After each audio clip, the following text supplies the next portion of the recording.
ಇಂದಿನ ವೇಗದ ಬದುಕಿನಲ್ಲಿ ನಮ್ಮ ಆರೋಗ್ಯ ಕಾಪಾಡಿಕೊಳ್ಳೋದು ತುಂಬಾ ಕಷ್ಟ ಅನ್ಸುತ್ತೆ ಅಲ್ವಾ?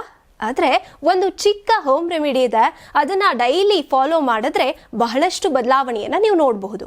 ಅದೇ ಜೀರಿಗೆ ನೀರು. ಜೀರಿಗೆ ನೀರು ಅಂದ್ರೆ ಏನ್ ಗೊತ್ತಾ? ಒಂದು ಚಮಚ ಜೀರಿಗೆ ಒಂದು ಗ್ಲಾಸ್ ನೀರಲ್ಲಿ ರಾತ್ರಿ ನೆನೆಸಿಡಿ, ಬೆಳಗ್ಗೆ ಅದನ್ನ ಬೆಚ್ಚಗೆ ಮಾಡಿಕೊಂಡು ಖಾಲಿ ಹೊಟ್ಟೆಯಲ್ಲಿ ಕುಡಿಯೋದು. ಅಷ್ಟೇ ಸಿಂಪಲ್, ಆದ್ರೆ ಲಾಭ ಮಾತ್ರ ಅದ್ಭುತ. ಮೊದಲಿಗೆ ಜೀರ್ಣಕ್ರಿಯೆ ತುಂಬಾ ಚೆನ್ನಾಗಾಗುತ್ತೆ. ಹೊಟ್ಟೆ ಊತ, ಗ್ಯಾಸ್ಟ್ರಿಕ್, ಅಜೀರ್ಣ ಇವನ್ನೆಲ್ಲ ಕಡಿಮೆ ಮಾಡುತ್ತೆ. ಹೊಟ್ಟೆ ಹಗುರ ಅನ್ಸೋ ಫೀಲ್ ಕೊಡುತ್ತೆ. ಇನ್ನು ತೂಕ ಕಡಿಮೆ ಮಾಡ್ಕೊಳ್ಬೇಕು ಅಂತ ಆಸೆ ಇದ್ರೆ ಇದು ಒಳ್ಳೆ ರೆಮಿಡಿ.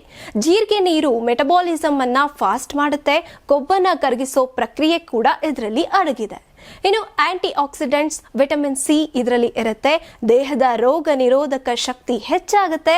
ಸಣ್ಣ ಪುಟ್ಟ ಜಲದೋಷ, ಜ್ವರದ ತೊಂದರೆ ಕೂಡ ಕಡಿಮೆ ಆಗುತ್ತೆ. ಅಷ್ಟೇ ಅಲ್ಲ, ಚರ್ಮದ ಹೊಳಪು ಕೂಡ ಹೆಚ್ಚಾಗುತ್ತೆ. ದೇಹದೊಳಗಿನ ವಿಷಕಾರಿ ಅಂಶಗಳನ್ನ ಹೊರಗೆ ಹಾಕಿ ನೈಸರ್ಗಿಕ ಗ್ಲೋ ಕೊಡುತ್ತೆ. ಹೆಂಗಸರಿಗೆ ಇದರಿಂದ ಆಗುವಂತ ಉಪಯೋಗಗಳನ್ನ ನೋಡೋದಾದ್ರೆ ಗರ್ಭಿಣಿಯರಿಗೆ ಕೂಡ ಇದು ತುಂಬಾ ಉಪಕಾರಿಯಾಗಿದೆ. ಇನ್ನು ಯಾವಾಗ ಕುಡಿಯೋದು? ಬೆಳಗ್ಗೆ ಖಾಲಿ ಹೊಟ್ಟೆಯಲ್ಲಿ ಇದನ್ನ ಕುಡಿಯೋದು ಬೆಸ್ಟ್. ಹಾಗೇನೆ ಬೇಸಿಗೆಯಲ್ಲಿ ಮಧ್ಯಾಹ್ನ ಲಂಚ್ ಆದ್ಮೇಲೆ ಇದನ್ನ ಕುಡಿಯೋದು ಒಳ್ಳೆಯದು ಅಂತ ತಜ್ಞರು ಹೇಳ್ತಾರೆ. ಹೀಗಾಗಿ ದಿನನಿತ್ಯ ಜೀವನದಲ್ಲಿ ಜೀರಿಗೆ ನೀರನ್ನ ಸೇರಿಸಿ ನೋಡಿ. ಸ್ವಲ್ಪ ದಿನಗಳಲ್ಲಿ ನಿಮ್ಮ ಆರೋಗ್ಯದಲ್ಲಿ ಪಾಸಿಟಿವ್ ಚೇಂಜಸ್ ಅನ್ನ ನೀವು ಕಾಣ್ತೀರಾ.